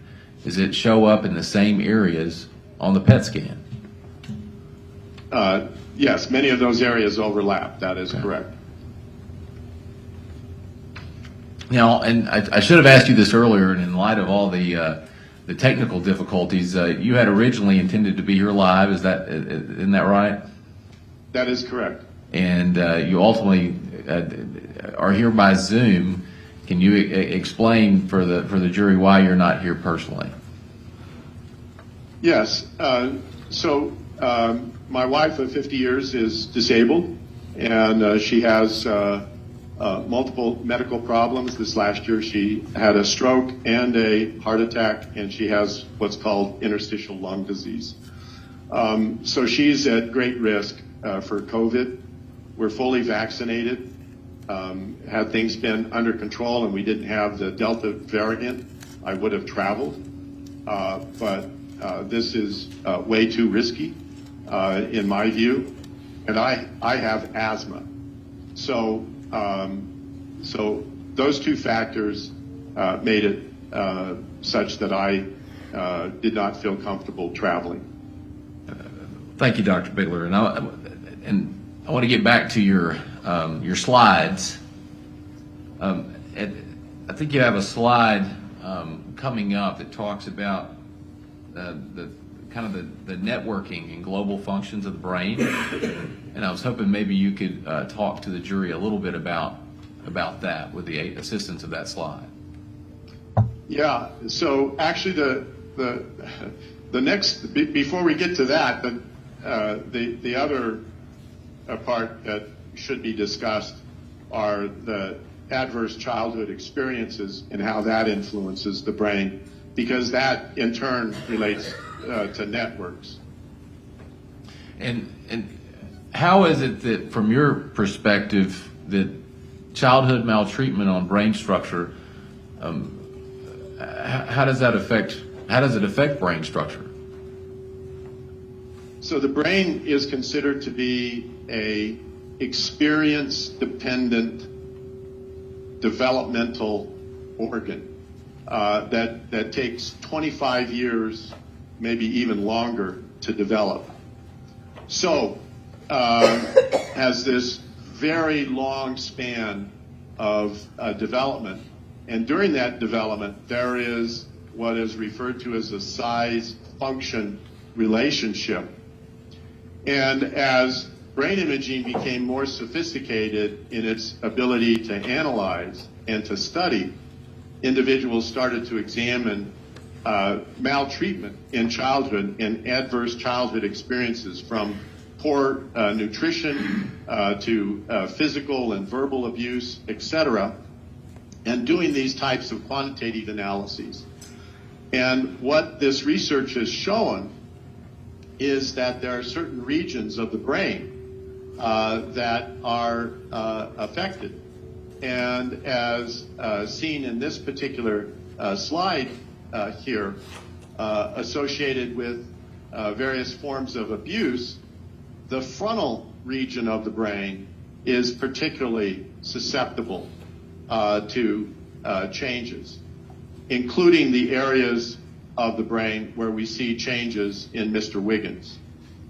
So if we go back to this here, these areas that we see in red can be influenced by physical trauma.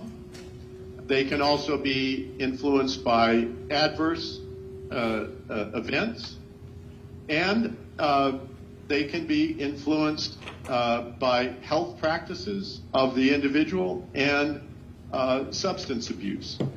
So these things are objectively demonstrated in Mr. Wiggins, and from what I gather in reviewing the records, he would meet criteria for adverse childhood experiences, and that would mean his brain is more susceptible to changes in these areas as a result of that. And Dr. Bigler, if I understood you, you had two different categories you spoke of just then. One was the effects on the brain from physical trauma. And Correct. Earlier, I think you testified about the frontal area of the brain, especially the right frontal lobe, that area specifically was susceptible to head trauma. Is that correct? Well, both areas, not just the right, but the inferior frontal region of the brain. This region right here is particularly susceptible to the effects of trauma, and especially like multiple concussive events. And when you talk about concussive events, is someone being hit or slapped repeatedly in the head qualify potentially as those types of events? It can be. A lot of that type of trauma is what we would refer to as subconcussive. But subconcussive can build over time, especially if it's repeated in a very short period of time where the head is pummeled, and that can injure the brain. And then you've got this, you testified about the adverse childhood experiences. Is that mostly, that science based on witnessing abuse, not necessarily being experiencing physical trauma? That's correct. That can be the emotional side. That can also be nutritional. The brain has high energy demands in development. High calorie load is needed for normal brain development. And if there's any factor that affects nutrition, availability of food, as well as what the emotional and social environment is like, that can alter the brain. When you say alter, does that mean physically alter how the brain is formed? That's correct. Now, we talked a little bit about Mr. Wiggins' physical asymmetry. Yes. And is that physical asymmetry indicative of an issue with Mr. Wiggins in utero or during early developmental years? In my opinion, that is correct.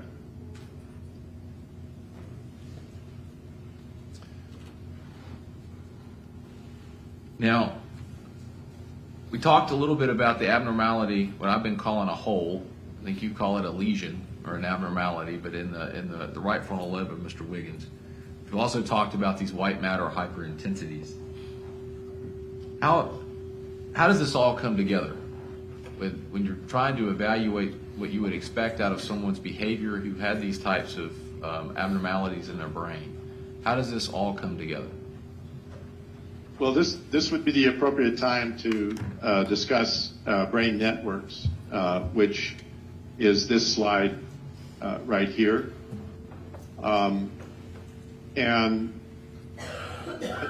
what this refers to is like a color coding of multiple regions of the brain that all have to be connected and functioning adequately and efficiently.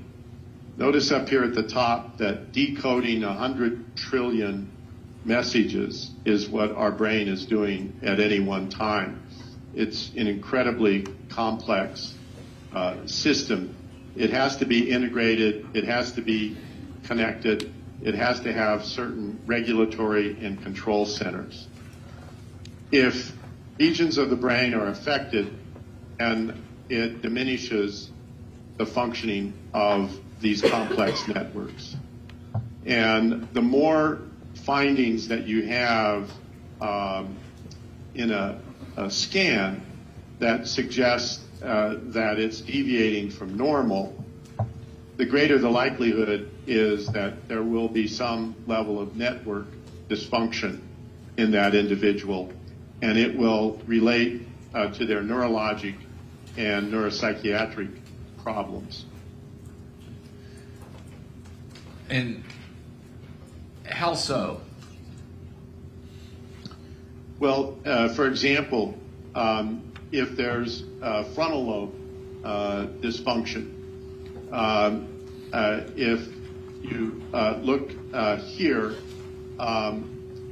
this color coding here relates to neuropsychological measures of what are called executive control function, but that actually happens between parts of what is going on in the frontal area, the parietal area, and the temporal area, and they all have to be connected. And they have to be connected in fast and efficient pathways. One of the findings that Dr. Watson has is altered processing speed. Altered processing speed interferes with the brain's regulatory ability, and it affects how the brain can function.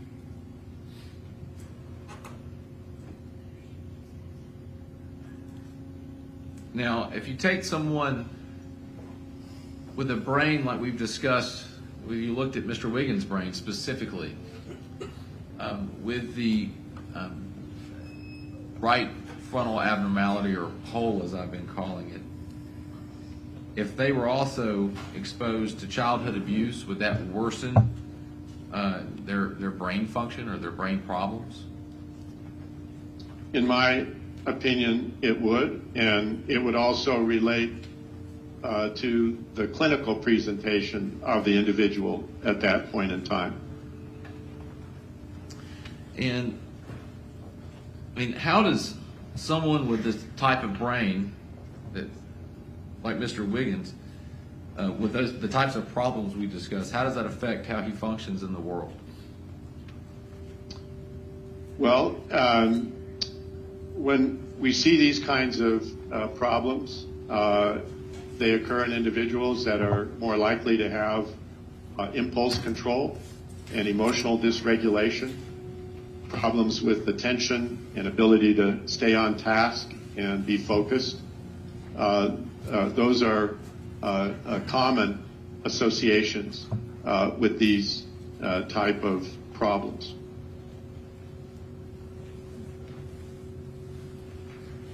Your Honor, at this time, I would like to move as the next exhibit a copy of Dr. Bigler's PowerPoint presentation. All right.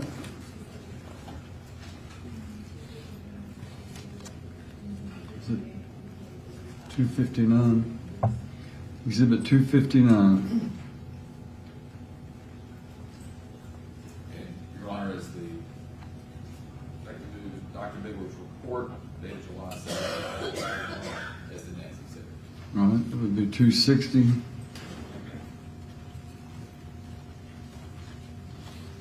What will be one moment?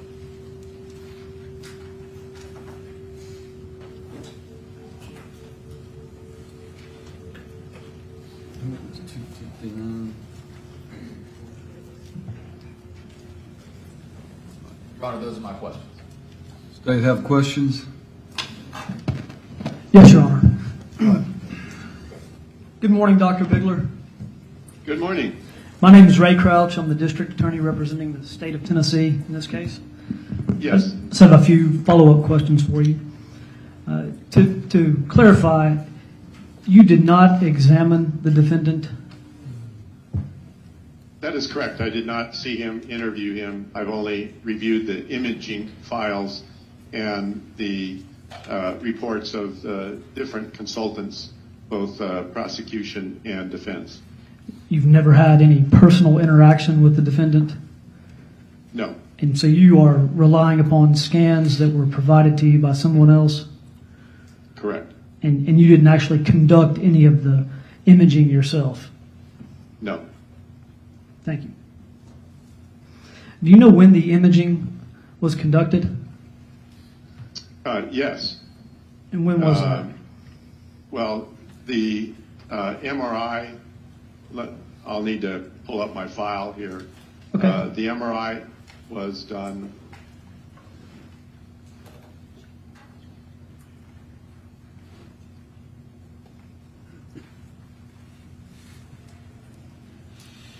on June 5th, 2020, and the PET imaging was done later. The scan date is October 9th, 2020. Thank you. And Doctor, I asked because we've just been moved and seen an exhibit of your report, and on line 2 of the report it says that the imaging was on August the 5th of 2020. Yes, that was my mistake. I didn't catch that, and that is my error. Okay. You can see from what I presented in the PowerPoint, the dates are there. But you're just, to be clear, you've only reviewed one set of images, MRI, and that was from June 5th of 2020. I have the PET imaging. I did not do any analysis with the PET imaging. Okay. Now, have you compared, or do you know of the existence of any MRIs or PET imaging prior to May the 30th of 2018? No, So your entire opinion is based on imaging that occurred 2 years after the murder? that is correct. Okay. And with the two different types of imaging that you've discussed, both the MRI and the PET scan, do either one of those technologies have the ability to date or predate an abnormality? There sometimes can be ways of dating an abnormality. In Mr. Wiggins' case, no, we don't have a way of dating the abnormalities. So you don't know, and you can't give us an opinion as to when these abnormalities occurred? No, that is why I've been discussing the findings in terms of a number of options that may relate. I understand it, but what's important in that is that you've never had an interaction or discussed the defendant's history with him personally. You're relying upon information you've received from other people. That is all correct. Okay, thank you. Do you know what medications the defendant was taking on June the 5th of 2020 when the imaging was conducted? Yes, I think, I don't have them right in front of me, but Dr. Shack in his report lists them. Does medication cause interference with PET scans? Medication can influence PET imaging. In what ways? It can alter activation patterns in the brain. These will be questions for Dr. Newberg, though. Okay. So you can't give us an opinion as to how the defendant's medication altered or if it offered the PET scan images? No, I will not render an opinion on that. Okay. Can you tell us what the control group was or the normative group as you discussed with the MRIs? With the PET MRI? Yes, PET and MRI. Okay. Well, again, I'll defer to Dr. Newberg to discuss the normative sample. The normative sample for NeuroQuant images that I showed and the comparisons made, that normative sample is based on thousands of individuals who form a normative database that is used by that program. Do you know if any of the individuals in that normative database were taking the same medications that the defendant was taking when this imaging occurred? Those individuals were typically screened to be healthy controls. They may have been on some medications, but for the most part, they were healthy controls. But medications are mostly not consequential in terms of structural imaging with MRI. What about with PET scan? The PET scan medications may be a factor, and that'll be a question for Dr. Newberg. Okay. I want to talk specifically about the white matter hyperintensities. Sure. Can those come and go in people? Meaning, can you perform a scan and have white matter hyperintensities and later on those same white matter hyperintensities not appear? That can occur. Okay. And again, you've already testified that the scanning that has occurred cannot date the white matter hyperintensities. Is that correct? That is correct. Would an opinion given by you or any of these other doctors that we may hear from be more accurate if you had imaging that occurred prior to May 30th of 2018, which was the date of the homicide? Certainly. Thank you. Can you discuss with us the effect that substance abuse may have on imaging? Substance abuse can damage the brain, and substance abuse can affect the vasculature, and it can disrupt the integrity of brain cells, causing cellular death, and that can change the size and shape of different regions of the brain. And when we talk about substance abuse, that's kind of a large category. What about methamphetamine specifically? So methamphetamine can be associated with white matter hyperintensities.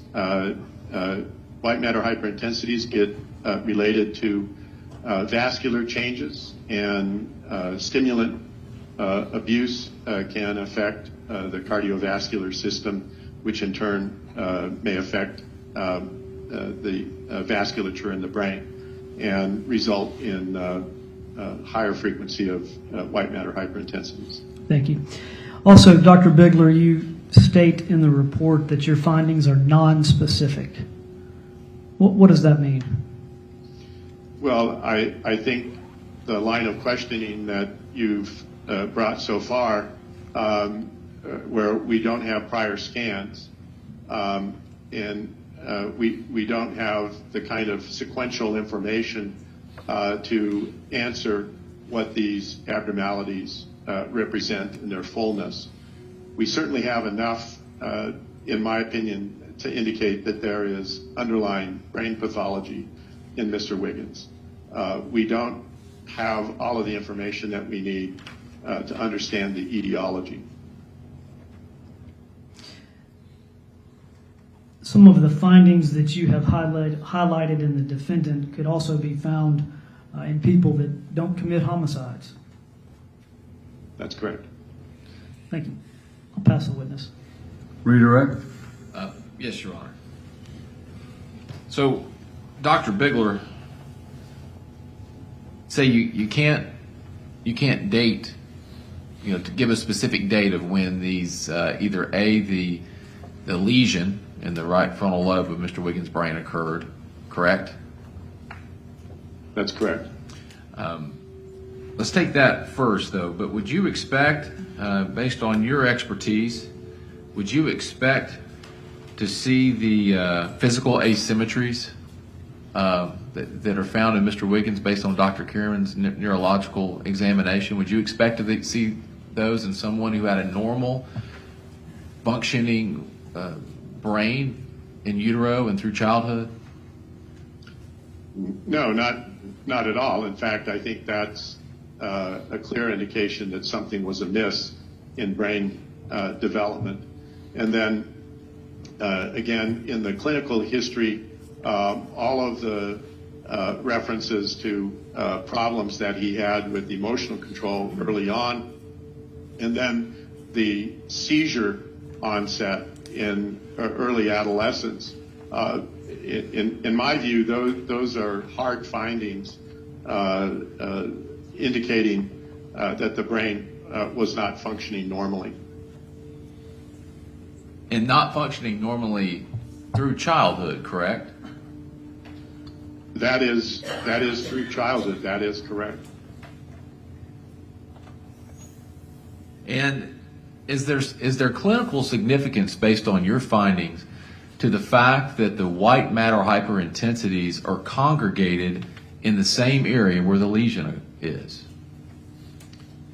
Well, again, I think from the totality, if you look at Dr. Karen's report and Mr. Wiggins' report with the onset of his seizures and how he has a left side deficit in visual processing and the left side is shorter, that is suggesting that there's greater right hemisphere pathology. We see that on the imaging, and again, if you look at the clinical history, that type of clinical history is one where you anticipate that you'll see greater abnormalities and anomalies in frontal and temporal lobe structure and function, and that's what the MRI and PET tell us. And just to be clear, do medications in any way affect the MRI scans showing the structure of the brain? Probably not.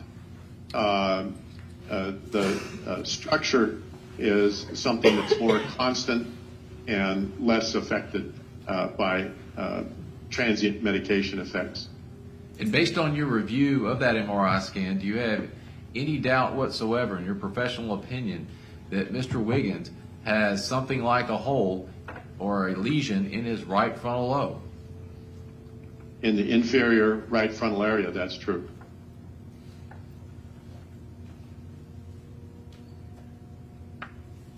Now, you were asked several questions about whether or not you actually did the MRI. Do you typically do the MRIs?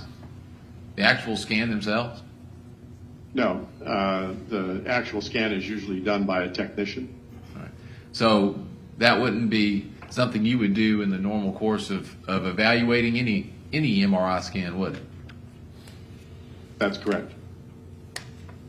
And from what do you ever personally do the PET scan? I have been involved in PET research projects, but I do not personally do any aspect of PET imaging. And would you normally receive imaging data from a technician who actually conducted, took the pictures either through MRI or PET and review those? That's the way it's done. That's correct. And that standard course that you would rely upon that data even though you weren't there when it personally was taken? That is correct. And you also said you relied upon other reports from like Dr. Karen and Dr. Watson, some other experts. Is that normal for you to do that in your role, to rely upon the reports of other professionals?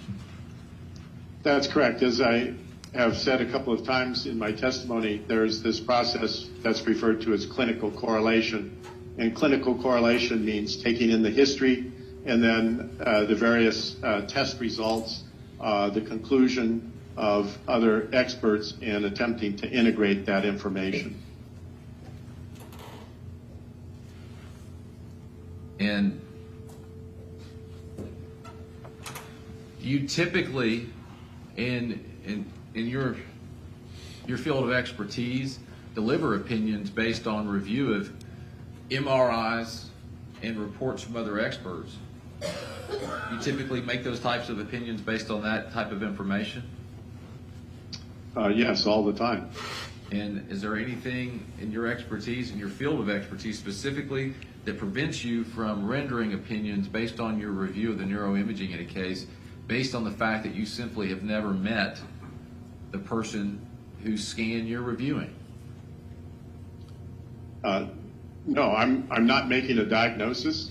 I am merely reporting the observations of the analyses that were performed. Thank you, Dr. Bigler. General Crouch, any further questions? Yes, sir. Thank you. Dr. Bigler, just a couple of follow-up questions. Your previous testimony, you said that the brain changes as we all grow, I guess, in the first 25 years of our lives. Is that correct? That is correct. So in the first 25 years of life, if a MRI was conducted every year, would there be structural changes, or what type of change would we see in an MRI?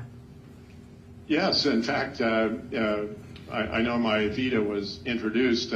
We've published extensively on this very thing, where we've followed children from age 3 on into mid-adulthood. There are dynamic changes that occur in the brain. Interestingly, that gray matter that I showed earlier, that shrinks, and white matter tends to increase with the aging process because the brain is so dependent on connectivity. So there are, in fact, very dynamic changes that occur in the structural aspect of the brain, especially over the first 3 decades of life. And in this particular case, we have no imaging from those first 3 decades. We don't. In methamphetamine use, it can actually change the structure of the brain. Is that correct? That is correct. And let me talk one last question about PET scan. I'm not talking about methamphetamine use, but certain prescription medications can skew the result of a PET scan. Is that correct? So I'll defer that to Dr. Newberg. Okay. Thank you. Anything further, Mr. Evans? Just one. Dr. Bigler, you said that methamphetamine could possibly change the structure of the brain. Is that correct? That's correct. Methamphetamine use in an adult cause the structure of the brain, or excuse me, would that cause physical asymmetries like we talked about before? You mean like the inferior frontal defect? Yeah, well, would methamphetamine use necessarily lead to someone who had physical asymmetries like we talked about? Oh, you mean no? the size of his left hand is abnormal reflexes on the left side? No. Those are my questions. Anything further? Thank you, Doctor. Are we finished with Dr.? Are we finished with Dr. Bigler? Yes, Your Honor. All right, then, Dr. Bigler, we will release you and we will allow you to exit our hearing. All right. Thank you, Your Honor. Thank you.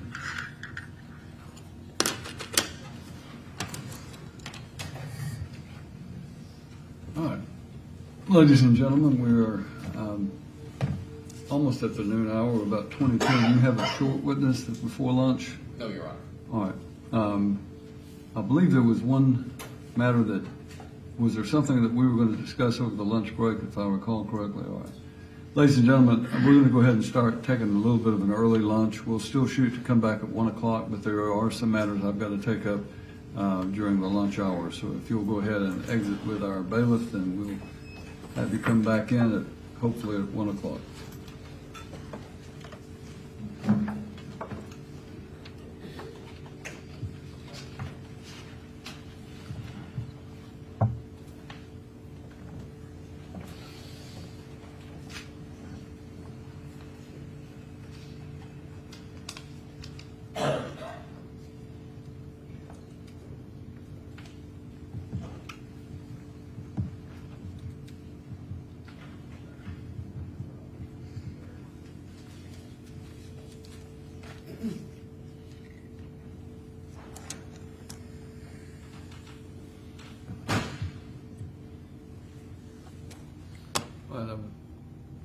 Hold on just a moment.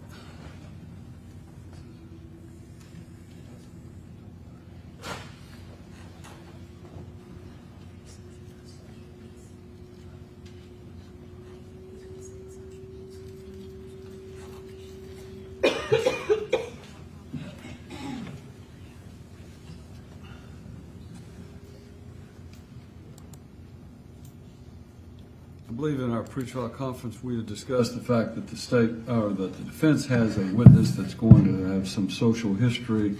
Is that your next witness, or is one later in the day? Your Honor, I've got to check and see who's in the hall, but ideally he'll be later in the day. He would not All right. be. And then, is that the issue? You said, I think, General Krause, that there were some issues regarding that testimony. Do you want to address that now, or do you want to wait till closer to in time to the witness testify? All right.